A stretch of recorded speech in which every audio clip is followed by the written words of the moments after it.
नमस्कार, मैं संगीता भट्ट आज आपको स्टैंडर्ड 8 विषय हिंदी कविता नंबर 4 उठो धरा के अमर सपूतों, इसका सरल अर्थ और शब्दार्थ इसके बारे में मैं आज आपको जानकारी देना चाहती हूँ। तो सबसे पहले हम उसका विषय प्रवेश करेंगे। इस कविता में कवि ने कहा है कि हमारा देश पहले सदियों तक गुलामी में था, अब हमें आजादी मिली है। 15 अगस्त 1947 को ब्रिटिश सत्ता से हमें स्वतंत्रता मिल गई। पहले हम गुलामी में थे, अब हमारा देश आजाद हो गया और अब हमें इस देश के अंदर एक नई सुबह, एक नया निर्माण करना है। तो कविता के अंदर कवि ने समझाया है कि उठो धरा के अमर सपूतों, की धरती पर रहने वाले अमर सपूत कहा गया है कि जितने भी है सपूत यानी कि अच्छे पुत्र, कि आज सब जग जाओ, यानी कि देश के लिए कुछ करो, नया निर्माण करो। और हमारा देश अब गुलामी में से अब हमें मुक्ति मिल गई है, तो अब हमें फिर से अपने देश को अब आजादी लानी है, स्वतंत्रता दिलानी है, कुछ नया करना है। इसके बारे में इसमें सरल भावार्थ दिया है। तो अब सबसे पहले हम शब्दार्थ की जानकारी प्राप्त करेंगे। आइए देखते हैं शब्दार्थ। निर्माण, बनाना, निर्माण करना। इस कविता के अंदर कहा गया है कि निर्माण यानी कि देश को नया बनाना है, देश की रचना करनी है, पर कैसे? एक नए तरीके से। पहले जो थी वह गुलामी के अंदर था, अब जो है वह नई रचना करने के लिए कवि ने कहा है। इसीलिए निर्माण यानी बनाना। गुंजित, भंवरों के गुंजार। भंवरा जो है वह उद्यान के अंदर किसी गुंजित अपनी आवाज में गुंजार करता है, उसी तरह हमारे जो ये दुनिया है वह एक उद्यान है। तो उसके अंदर हमें अपनी आवाज को गुंजित करना है। प्रायः, अक्सर, उद्यान, बाग, बगीचा भी हम कह सकते हैं। पुनः, फिर, दोबारा, आह्वान, ललकार, चुनौती देते हैं कि अब जो नया युग आने वाले हैं, हम जो नया रचना करने वाले हैं, उसे ललकारना है, आह्वान करना है। स्फूर्ति, उत्साह। तो ये जो सारे थे वह कविता के अंदर शब्दार्थ थे। अब हम उसकी शब्द प्रस्तुत काव्य में प्रकृति के तत्वों से प्रेरणा लेकर अपने ज्ञान का उपयोग करके देश के सपूतों को नव निर्माण करने का संदेश दिया है। उठो धरा के अमर सपूतों, पुनः नया निर्माण करो। जन जन के जीवन में फिर से नव स्फूर्ति, नव प्राण भरो। कहने का मतलब है कि हे धरा के सपूत, धरा यानी कि धरती, इस धरती पर रहने वाले अच्छे पुत्र, कपूत नहीं कहा है, सपूत, कि इस धरती पर रहने वाले सपूत की पुनः नया निर्माण करो, फिर से रचना करो, अपने देश की एक फिर से रचना करो। जन जन के जीवन में, हर एक व्यक्ति के, हर एक मनुष्य के जीवन में फिर से नव स्फूर्ति, उत्साह भरो। कि पहले जो थी वह गुलामी के अंदर थे, तो हमारे विचार जो थे वह मंद हो गए थे, तो अब उसके अंदर फिर से उत्साह भरो, नव प्राण भरो, इसके अंदर जान डाल दो। तो इस कविता के अंदर इस 2 पंक्ति के द्वारा कवि ने समझाया है कि हे धरा के सपूत, तुम देश के लिए जग जाओ और हर एक व्यक्ति के जीवन के अंदर नए उत्साह और एक जान डाल दो और अपने देश का नवनिर्माण करो। आगे, नई प्रात है, नई बात है, नई किरण है, ज्योति नई, नई उमंगे, नई तरंगे, नई आस है, सास नई, युग युग के मुरझे सुमनों में नई नई मुस्कान भरो, उठो धरा के अमर सपूतों, पुनः नया निर्माण करो। कहने का क्या मतलब है कि आजादी की नई सुबह में नई चर्चाएं हो रही है, तो नए विचारों की किरणें फैल रही है। तो इस पृथ्वी पर उस किरणों के द्वारा नई उमंगे, नई तरंगे कि आज एक उमंग के साथ, एक तरंग के साथ अपने अंदर जो हम सांस ले रहे हैं वो भी एक नए प्रकार की होगी, और लोगों के मन में नई उमंगे है और हौसले की एक नई तरंगे, एक नई लहरें होगी। सबके मन में नई आशाएं हैं और आज देशवासी खुलकर सांस ले रहे हैं, क्योंकि हमारा देश स्वतंत्र हो गया है। हे देश के सपूतों, तुम्हें युग युग के मुरझे सुमन, सुमन यानी पुष्प, मुरझे, मुरझे सपूतों, तुम्हें युग युग के मुरझाए हुए फूलों को नई मुस्कान देनी है और उन्हें फिर से खिलाना है। अब आइए आगे देखें। डाल डाल पर बैठ विहग कुछ नए स्वरों में गाते हैं, गुन गुन गुन करते भंवरे मस्त उधर मंडराते हैं। हर एक डाली पर बैठा हुआ विहग यानी कि पक्षी, वो भी कुछ अपने स्वरों में कुछ हमें संदेशा देते हैं, वो भी कुछ कहना चाहते हैं। तो आजादी की इस सुबह में प्रकृति भी आनंदित होकर पेड़ों की डाली पर बैठा हुआ जो विहग है वो हमें क्या कहता है कि गुण गुण करते भंवरे मस्त उदर मंडराते हैं, कि खुशी का कोई गीत गा रहा है।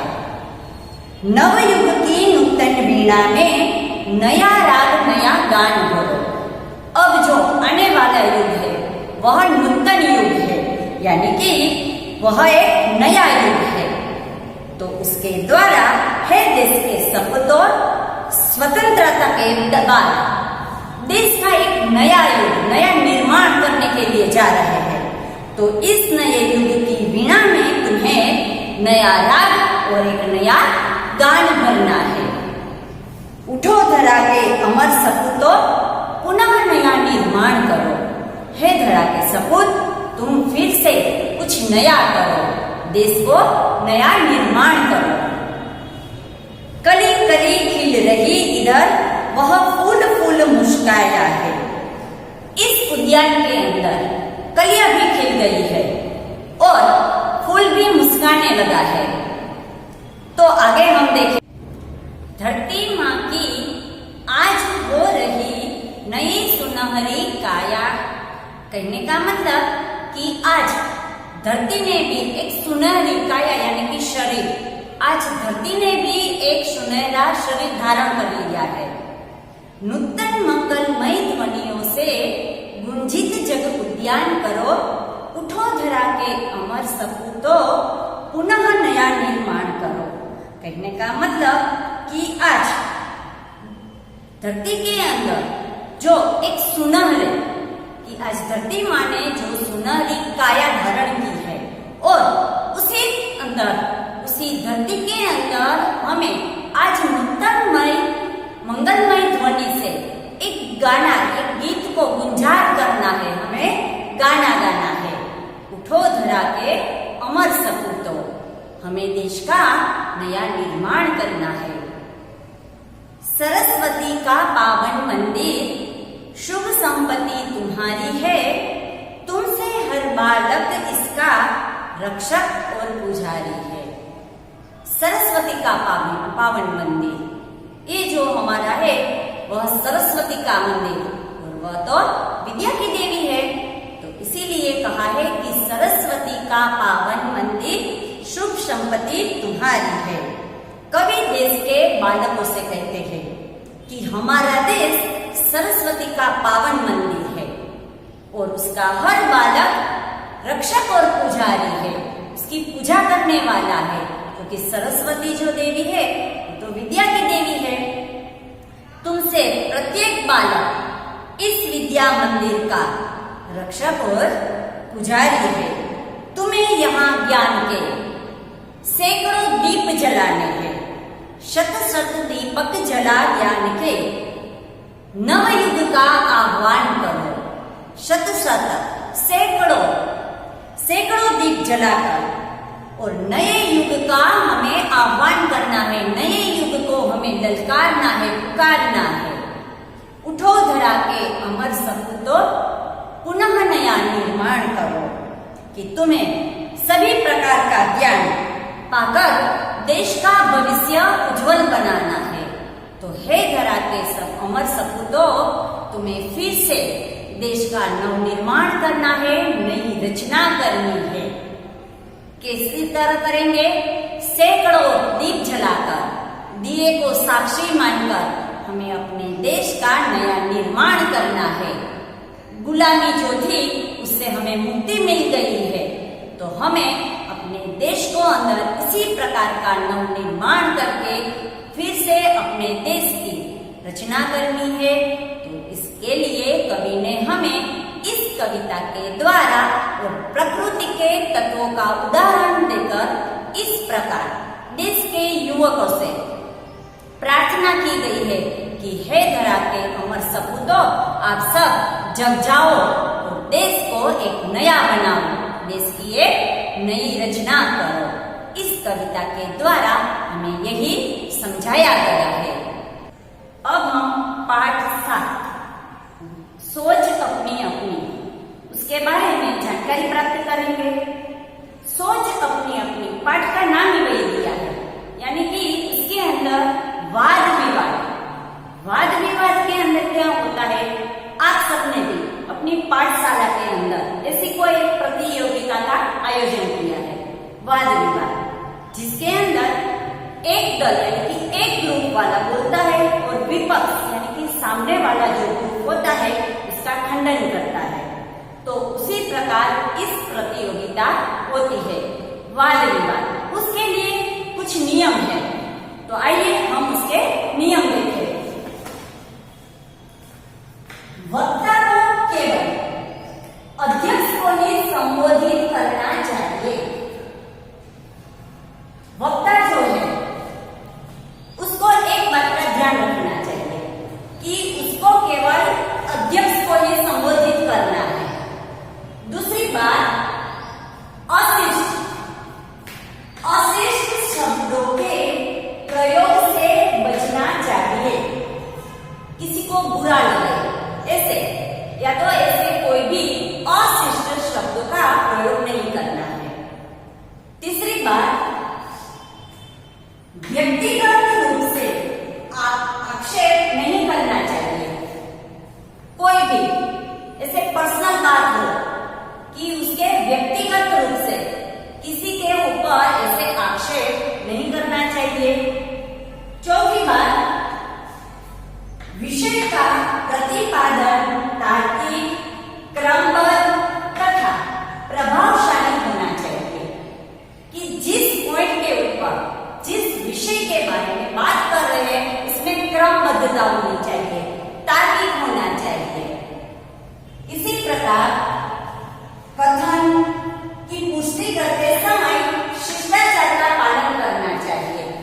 कथन कुछ भी हम बोल रहे हैं तो सबसे पहली बात कि उसके अंदर शिष्टाचार होना चाहिए। तो इसी प्रकार ये वाद विवाद के नियम थे, तो उसके बारे में हमने जानकारी प्राप्त कर ली। अब जो हम आगे चर्चा करेंगे तो आपके सामने दो चित्र रखे हैं, एक गांव और एक शहर। उन दोनों के अंदर आपको अपनी सोच के अनुसार दोनों के अंदर का अंतर बताना है, यानी कि डिफरेंस बताना है। आपके सामने पहला चित्र दिख रहा है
प्रकृति से बहुत दूर होता है।